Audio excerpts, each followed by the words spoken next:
नमस्कार दोस्तों, मैं हृदय मिश्रा आप सभी का स्वागत करता हूं डिकोड एग्जाम के डेली करंट अफेयर्स प्रोग्राम में।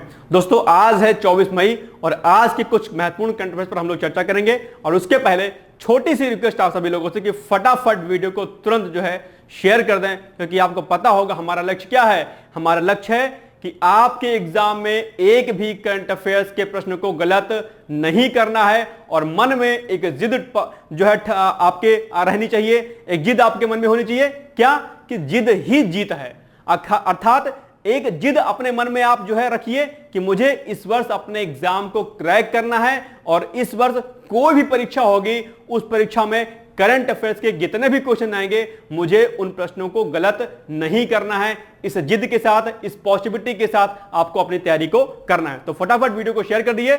और उसके पहले मैंने पिछले वीडियो में आपसे एक क्वेश्चन पूछा था और जिसका उत्तर हमने आपसे कहा था कि कमेंट बॉक्स में आप लोगों को दीजिएगा। काफी लोग प्रश्नों का उत्तर देते हैं और कुछ ऐसे स्टूडेंट्स हैं जो लगातार जुड़े रहते हैं और अपने उत्तर को देते हैं। उम्मीद करता हूं कि संख्या धीरे धीरे करके बढ़ेगी। तो प्रश्न हमने क्या पूछा था कि मीठी क्रांति, ठीक है, इसकी शुरुआत कब की गई थी? तो इसका जो सही उत्तर होगा, राइट आंसर होगा, क्या होगा? वर्ष 2017 में मीठी क्रांति की शुरुआत की गई थी। और इस पर बनने वाले संभावित जो प्रश्न थे हमने उस पर भी डिस्कस किया था और आपसे कहा था कि क्या कुछ प्रश्न इस टॉपिक से बन सकते हैं। ओके, खैर अब हम लोग आते हैं आज के टॉपिक पर, यानी कि आज का करंट अफेयर्स पर, और देखते हैं कि आज का हमारा करंट अफेयर्स क्या है। करंट अफेयर्स हमारा पहला कौन सा है कि अंतरराष्ट्रीय जैव विविधता दिवस मनाया जाता है। कब मनाया जाता है? बहुत ही इंपॉर्टेंट प्रश्न है ये, आपके एग्जाम में कई बार क्या है पूछा गया है। और अंतरराष्ट्रीय जैव विविधता दिवस पर कल हमने ऑलरेडी एक आर्टिकल कराया हुआ था, आप लोग इसको देख लीजिएगा। डिटेल्स में हमने चीजों को कराया था और संभावित प्रश्नों को कराया हुआ है, यूट्यूब पर ऑलरेडी वो पड़ा हुआ है, आप लोग उसको देख लीजिएगा। ठीक है, तो इसका सही उत्तर क्या होगा? इसका सही उत्तर होगा कि अंतरराष्ट्रीय जैव विविधता दिवस प्रतिवर्ष 22 मई को मनाया जाता है, अर्थात इसका उत्तर क्या हो जाएगा? ए वाला इसका राइट आंसर हो जाएगा। आइए इसकी हम लोग जरा व्याख्या देखते हैं कि अंतरराष्ट्रीय जैव विविधता दिवस प्रतिवर्ष 22 मई को मनाया जाता है और इसका निर्णय कि कब इसे मनाया जाएगा, यानी कि इसका निर्णय 29 दिसंबर 1992 में नैरोबी में अंतरराष्ट्रीय सम्मेलन में लिया गया। यानी कि 1992 में नैरोबी में एक अंतरराष्ट्रीय सम्मेलन हुआ था और वहीं पर डिसाइड किया गया कि हमें अंतरराष्ट्रीय जैव विविधता दिवस मनाना है। इसके अलावा फिर फाइनली क्या हुआ कि 22 मई अर्थात 22 मई 1993 में संयुक्त राष्ट्र महासभा के द्वारा इस दिन की शुरुआत की गई। यानी कि फाइनली जो टच दिया गया वो कब दिया गया? 22 मई 1993 को। इसके अलावा अगर हम लोग इसके थीम की बात करते हैं, क्योंकि थीम क्या होती है बहुत महत्वपूर्ण होती है, मैं कई बार आपसे कहता हूं कि जो भी डे होते हैं उनकी थीम आपको क्या होनी चाहिए, पता होनी चाहिए। तो इस बार की थीम क्या है? योजना का हिस्सा बने। ठीक है, इसके अलावा एक फैक्ट आपके लिए यहां एक क्या है बहुत ही मोस्ट इंपॉर्टेंट है, शायद इस फैक्ट को आप पहली बार आज सुनेंगे। क्या है कि जैव विविधता संकट दूर करने के लिए कुनमिंग मॉन्ट्रियल वैश्विक जैव विविधता फ्रेमवर्क को कॉप 15 में अपनाया गया था। अब ये कुनमिंग मॉन्ट्रियल वैश्विक जैव विविधता फ्रेमवर्क क्या है, ये आपको टास्क है आपका कि इसको आपको पढ़िएगा। हालांकि इस पर मैं एक अलग से क्या कहते हैं वीडियो बनाऊंगा 10-15 मिनट का, क्योंकि ये आपके प्री के लिए और मेंस के लिए क्या है इंपॉर्टेंट है। फिलहाल आज बस इसको शॉर्ट में आप समझ लीजिए कि इसको कॉप 15 में इसको सम्मिलित किया गया था। ओके, चलिए आगे बढ़ते हैं हम लोग। सॉरी, नेक्स्ट क्वेश्चन है प्रोजेक्ट उद्भव का संबंध है। यह भी क्या है इंपॉर्टेंट है अपने आप में तो इसका संबंध किससे है? आपके ऑप्शन है ऑप्शन नंबर ए नए बीजों के शोध से, या फिर ऑप्शन नंबर बी सैन्य विरासत की खोज से, या फिर ऑप्शन नंबर सी नए प्राथमिक विद्यालयों के निर्माण से, या फिर आपका ऑप्शन नंबर डी नए अस्पतालों के निर्माण से। यानी कि प्रोजेक्ट उद्भव का संबंध किससे है, इसका उत्तर आपको देना है। इसका सही उत्तर क्या होगा? इसका सही उत्तर होगा सैन्य विरासत की खोज से। अर्थात प्रोजेक्ट उद्भव भारतीय सेना की एक नवीन पहल है, जिसके माध्यम से क्या होता है कि भारतीय सेना जो हमारे पूरा पारंपरिक जो ज्ञान है, जो महाभारत में दिए गए हैं, जो मौर्य काल में थे, जो गुप्त काल में थे, कौन सी किस प्रकार की विधा थी, सैन्य विधा थी, चाणक्य का जो अर्थशास्त्र की किताब उसमें क्या कुछ चीजों को बताया गया है। तो भारतीय सेना उन विरासत को ढूंढ रही है, उन चीजों को सोच रही है, समझ रही है और फिर उन्हीं के माध्यम से अपने ट्रेनिंग सेंटर में जो प्रशिक्षु होते हैं उनको सिखाया जाएगा, वो चीजें सिखाई जाएंगी जो हमारे भारतीय परंपरा का हिस्सा रही हैं। इससे भारतीय सेना और मजबूती के साथ आगे बढ़ेगी। दरअसल प्रोजेक्ट उद्भव का संबंध इसी से है। और प्रोजेक्ट उद्भव की अगर हम लोग शुरुआत की बात करते हैं कि कब इसकी शुरुआत हुई थी, तो वर्ष 2021 में क्या हुआ था, इसकी शुरुआत हुई थी, प्रोजेक्ट उद्भव को लॉन्च किया गया था। ठीक है, तो जो पॉइंट मैंने बताया वही पॉइंट ऑलरेडी इसमें लिखा हुआ है कि प्रोजेक्ट उद्भव के अंतर्गत भारतीय सेना भारतीय संस्कृति से संबंधित पुराने जो भी पुराने धर्मग्रंथ होंगे आदि के माध्यम से, जैसे महाभारत हो गया, उसमें युद्ध के तरीकों के साथ ही पुराणों के माध्यम से भारतीय सेना पुरानी तकनीक आदि को सीखेगी। यानी कि क्या कुछ टेक्नोलॉजी उस समय थी, कौन से ऐसे तरीके थे जिससे जो सेना होती थी भारतीय पहले मजबूत हुआ करती थी। ठीक है, इसके अलावा साथ ही मौर्य काल, गुप्त काल और मराठाओं के युद्ध कौशल को सीखकर भारतीय सेना अपनी शक्ति को बढ़ाएगी। इनके पास मौर्य जो काल था, आपका जो गुप्त काल था, इसमें युद्ध की कलाएं बहुत ही बेहतरीन थी। तो इन्हीं सारी चीजों को भारतीय सेना सीखेगी और जो भी प्रशिक्षु होते हैं, जो ट्रेनिंग करने आते हैं, जो सैनिक, उनको सिखाएगी और भारतीय सेना जो है इसमें आगे बढ़ेगी। ओके, चलिए, ये हो गए कुछ इंपॉर्टेंट फैक्ट। इसके अलावा नेक्स्ट क्वेश्चन जो हमारा है वो है विश्व आर्थिक मंच के यात्रा एवं पर्यटन विकास सूचकांक 2024 में भारत की कितनी रैंक है, यह आपको बतानी है। आपके ऑप्शंस हैं, ऑप्शन नंबर ए 25वीं है, या ऑप्शन नंबर बी 30 यानी कि 30वीं, या फिर 39 यानी कि 39वीं, और या फिर ऑप्शन नंबर डी 51वीं यानी कि 51। आपके ऑप्शंस 4 दिए गए हैं, एक उत्तर इसमें सही है। क्या होगा इसका राइट आंसर? राइट आंसर इसका होगा यानी कि विश्व आर्थिक मंच के द्वारा जो अभी यात्रा एवं पर्यटन विकास सूचकांक जो जारी किया गया है, उसमें भारत की जो स्थिति है यानी कि जो रैंक है वो है 39वीं, यानी कि ऑप्शन नंबर सी इसका राइट आंसर हो जाएगा। ध्यान रखिएगा। आइए हम लोग व्याख्या देखते हैं इसकी कि विश्व आर्थिक मंच के यात्रा एवं पर्यटन विकास सूचकांक 2024 में भारत की रैंक कितनी है? 39वीं है। इसके अलावा अगर हम लोग वर्ष 2021 की बात करें तो वर्ष 2021 में इसकी रैंक कितनी थी? 54वीं थी। और ये अपने आप में एक बड़ी उपलब्धि है कि वर्ष जो है अभी जो 2024 में जो डेटा रिलीज किया गया है उसमें भारत की स्थिति क्या है, पर्यटन के मामले में क्या है, सुधरी है काफी ज्यादा। इसके अलावा अगर हम बात करते हैं वैश्विक स्तर की थोड़ा सा, तो दक्षिण एशिया और निम्न मध्यम आय वाले अर्थव्यवस्थाओं में शीर्ष स्थान पर है कौन? भारत। ओके, तो ये अपने आप में उपलब्धि है। और अगर हम लोग शीर्ष 5 देश की बात करें कि शीर्ष 5 देश यानी कि टॉप 5 कंट्रीज कौन कौन सी हैं, तो उसमें से पहला है अमेरिका, फिर स्पेन, जापान, फ्रांस और ऑस्ट्रेलिया हैं। ये क्या हैं? ये टॉप 5 कंट्री हैं पर्यटन के मामले में। ठीक है, इसको आप लोग नोट डाउन कर लीजिएगा। चलिए आगे बढ़ते हैं हम लोग। नेक्स्ट क्वेश्चन हमारा, राष्ट्रीय आतंकवाद विरोधी दिवस मनाया जाता है, कब मनाया जाता है? इसके आपके ऑप्शन जो दे रखे हैं ये 4 ऑप्शन है। इसका सही उत्तर क्या होगा? इसका सही उत्तर हो जाएगा आपका ऑप्शन नंबर ए, अर्थात 21 मई को राष्ट्रीय आतंकवाद विरोधी दिवस मनाया जाता है। क्यों मनाया जाता है? आपको पता होगा कि पूर्व प्रधानमंत्री राजीव गांधी जी की हत्या कर दी गई थी और इसी के जो है विरोध में, इसी की याद में जो है राष्ट्रीय आतंकवाद विरोधी दिवस मनाया जाता है।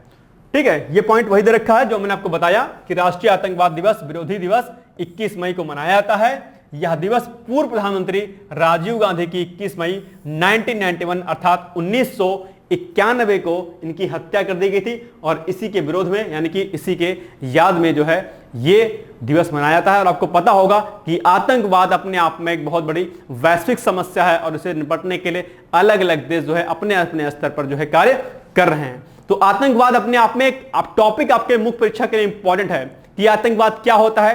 हालांकि आतंकवाद की अगर हम परिभाषा की बात करते हैं तो आज तक टेररिज्म क्या होता है अर्थात आतंकवाद क्या होता है, इसकी सटीक डिफिनेशन आज तक किसी ने नहीं बनाई है।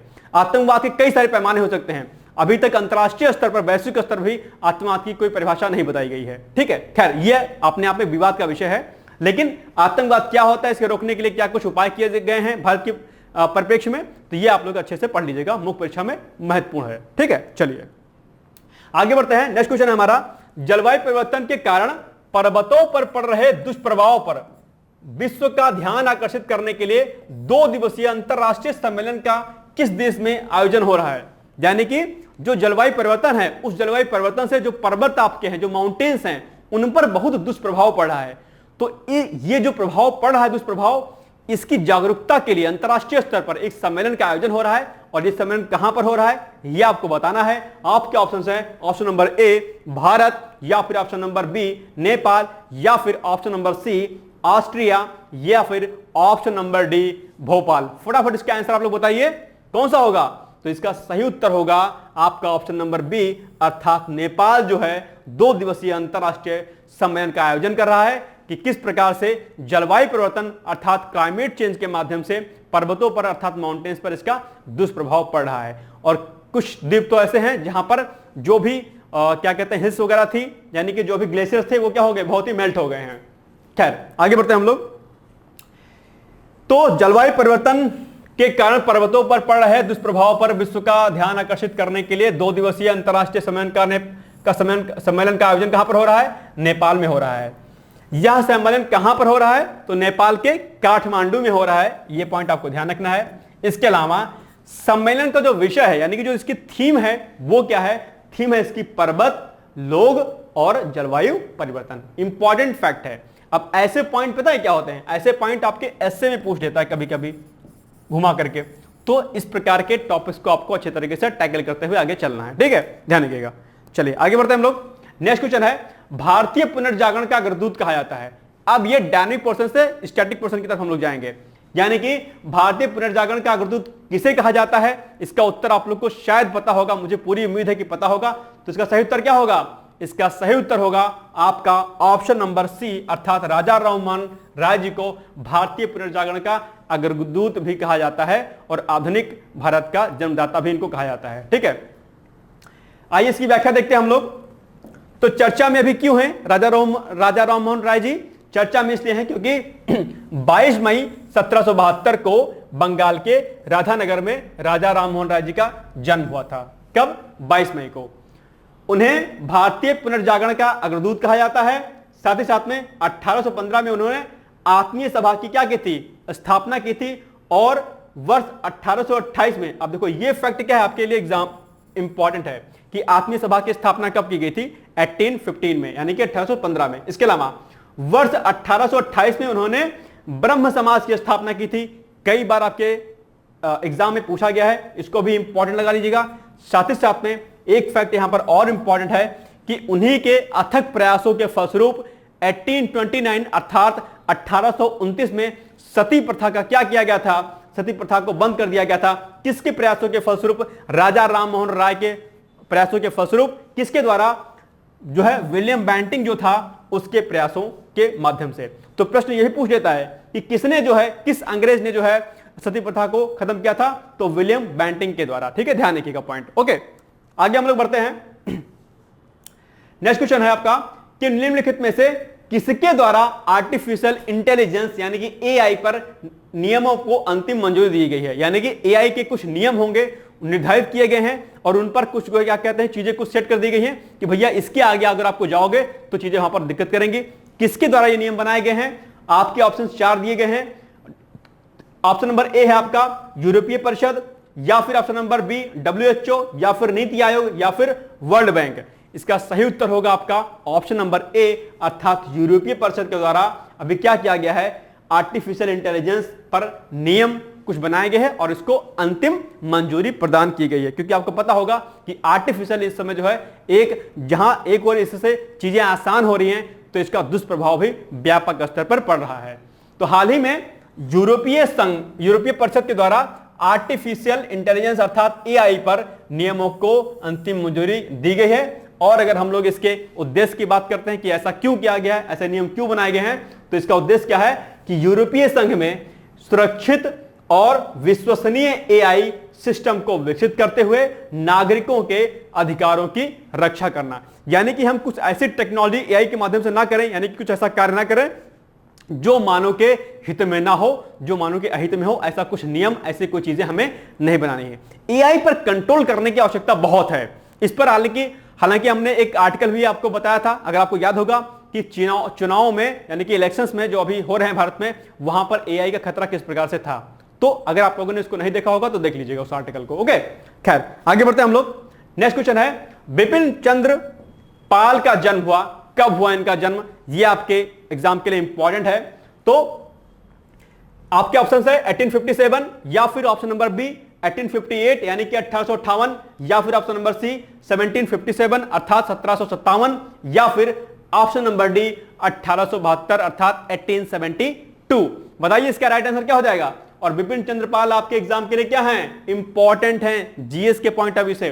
तो इनके अगर हम लोग जन्म की बात करते हैं तो बिपिन चंद्रपाल का जो जन्म हुआ था वो होता 1858 में, अर्थात ऑप्शन नंबर बी इसका क्या हो जाएगा, राइट हो जाएगा। ओके चलिए, अब चर्चा में क्यों है बिपिन चंद्रपाल जी, चर्चा में इसलिए हैं क्योंकि 20 मई को क्या होती है, इनकी पुण्यतिथि मनाई जाती है, तो इसलिए क्या है, चर्चा में है। और इसलिए आपकी परीक्षा में प्रश्न बिपिन चंद्रपाल से पूछ सकते हैं, जो कि ऑलरेडी पूछे भी जाते हैं। चलिए देखते हैं इनके बारे में थोड़ा सा हम लोग डिटेल्स में। तो बिपिन चंद्र पाल का जन्म 7 नवंबर 1858 यानी कि 7 नवंबर 1858 में कहां पर हुआ था, सिलहट, जो कि अब कहां पर है, बंगाल में है, वहां पर हुआ था। इसके साथ ही साथ में 20 मई 1932 में उनकी मृत्यु हो गई थी, इसीलिए अभी हाल ही में 20 मई को क्या किया गया, इनकी पुण्यतिथि को मनाया गया है। इसके अलावा बिपिन चंद्र पाल जो थे वो कौन से थे, गरम पंथी जो नेता थे, यानी कि जो गरम दल के नेता थे उनमें से एक थे। ठीक है, आपको पता होगा कि कांग्रेस 2 वर्गों में विभाजित हो गई थी, नरम दल और गरम दल। ठीक है, तो ये गरम दल के नेताओं में से एक थे। और सबसे इंपॉर्टेंट कि वह लाल बाल पाल के नेताओं में से एक थे। कई बार आपसे पूछता है प्रश्न कि लाल बाल पाल में कौन 3 नेता थे, आपके नाम जो है जैसे पूछता है, तो उसमें से कौन थे, लाला लाजपत राय जी थे, बाल गंगाधर तिलक जी थे और बिपिन चंद्र पाल थे, यानी कि लाल बाल पाल। ओके, ये प्रश्न आपके एग्जाम के लिए क्या है, इंपॉर्टेंट है, इसको नोट डाउन कर लीजिएगा। आगे बढ़ते हैं हम लोग। अब लास्ट क्वेश्चन है आपके लिए, लास्ट क्वेश्चन है आपका कि अरब लीग शिखर सम्मेलन का आयोजन हुआ, यानी कि इसका आयोजन अरब लीग का कहां पर हुआ। आपके ऑप्शन है ऑप्शन नंबर ए बहरीन में, या फिर बी युगांडा में, या फिर सी ऑस्ट्रेलिया में, या फिर आपका ऑप्शन नंबर डी अमेरिका में हुआ। इसका सही उत्तर क्या होगा, इसका सही उत्तर होगा आपका ऑप्शन नंबर ए अर्थात बहरीन में जो है भी अरब लीग शिखर सम्मेलन का आयोजन किया गया। क्या कुछ इसमें है टॉप पॉइंट्स, आइए देखते हैं हम लोग। तो हाल ही में अरब लीग शिखर सम्मेलन मनामा यानी कि बहरीन में जो कि बहरीन में है और बहरीन की राजधानी है कौन, मनामा में संपन्न हुआ। और अगर हम लोग इसके उद्देश्य की बात करते हैं कि इसका उद्देश्य क्या था, तो संयुक्त राष्ट्र महासचिव के द्वारा गाजा में युद्ध विराम के शांति की अपील करना। ठीक है, ये जो है इसका उद्देश्य था बेसिकली, और अरब लीग जो है आपके एग्जाम में पूछ सकता है, ध्यान रखिएगा। ठीक है, चलिए अब हम लोग थोड़ा सा अगर अरब लीग के बारे में बात करते हैं कि अरब लीग क्या है, तो देखिए कुछ पॉइंट्स। यह क्या है, अंतर सरकारी संगठन है, एक बात। दूसरा, यह मध्य पूर्व और उत्तरी अफ्रीका के सभी अरब देश इसमें क्या है, सम्मिलित हैं। कहां के, मध्य पूर्व और उत्तरी अफ्रीका के जितने भी कंट्री हैं इसमें क्या है, सम्मिलित हैं, एक बात। दूसरा, अगर हम लोग इसके मुख्यालय की बात करें जो कि इंपॉर्टेंट है, तो इसका मुख्यालय काहिरा अर्थात मिस्र में अवस्थित है। और तीसरा इसमें फैक्ट क्या, चौथा फैक्ट क्या है कि भारत को पर्यवेक्षक के रूप में यहां पर इस अरब लीग में क्या है, दर्जा प्राप्त है, तो इसलिए ये जो है क्या है आपके एग्जाम के लिए महत्वपूर्ण है। इसके अलावा अगर हम लोग अरब लीग की स्थापना की बात करते हैं कि अरब लीग की स्थापना कब की गई थी, तो वर्ष 1945 अर्थात 1945 में अरब लीग की स्थापना की गई थी। तो ये सारे फैक्ट आपके क्या हैं, महत्वपूर्ण है। अब आज का प्रश्न आप लोगों के लिए है जिसका उत्तर आपको कमेंट बॉक्स में देना है। मुझे पूरी उम्मीद है कि आप सभी लोग कमेंट बॉक्स में जाकर के उत्तर जरूर देंगे। प्रश्न क्या है, सती प्रथा का अंत हुआ कब हुआ था, मोस्ट इंपॉर्टेंट है। आपके ऑप्शन है ऑप्शन नंबर ए 1825 में, या फिर 1828 में, या फिर 1829 में, या फिर 1729 में। इसका सही जवाब आपको कमेंट बॉक्स में जाकर के देना है। ठीक है, तो ये हो गया प्री का जो है प्रश्न, जो कि आपको उत्तर देना है कमेंट बॉक्स में जाकर के। और अब हम बात करते हैं मुख्य परीक्षा के प्रश्न की, जिसका उत्तर आपको देना है। और ये प्रश्न आपका कहां जाएगा, ये प्रश्न आपका जाएगा जीएस पेपर फर्स्ट में, जीएस पेपर फर्स्ट में हिस्ट्री वाले सेक्शन में। किसमें जाएगा, हिस्ट्री वाले में, मॉडर्न हिस्ट्री में। ठीक है, मॉडर्न हिस्ट्री का ये प्रश्न है कि राजा राम मोहन राय कौन थे और उनके द्वारा किए गए प्रमुख कार्यों का उल्लेख कीजिए। तो ये आपका आज का प्रश्न है। साथ ही साथ में आप चाहें तो प्रिपेयर कर लीजिएगा कि जैव विविधता क्या है और जैव विविधता संरक्षण के लिए भारत सरकार ने कौन से कदम उठाए हैं, यह भी आप लोग देख लीजिएगा। और जैव विविधता पर आरडीए का मैंने आर्टिकल कल कराया हुआ है, उसको भी आप लोग एक बार देख लीजिएगा। तो ये थे आज के हमारे कुछ महत्वपूर्ण करंट अफेयर्स और उनसे संभावित प्रश्न, इनके प्रैक्टिस आप लोग करते रहिएगा। ओके भाई, मिलते हैं कल, तब तक आप सभी लोग पढ़ते रहिए, मस्त रहिए, व्यस्त रहिए। All the best, thank you so much, bye bye, take care.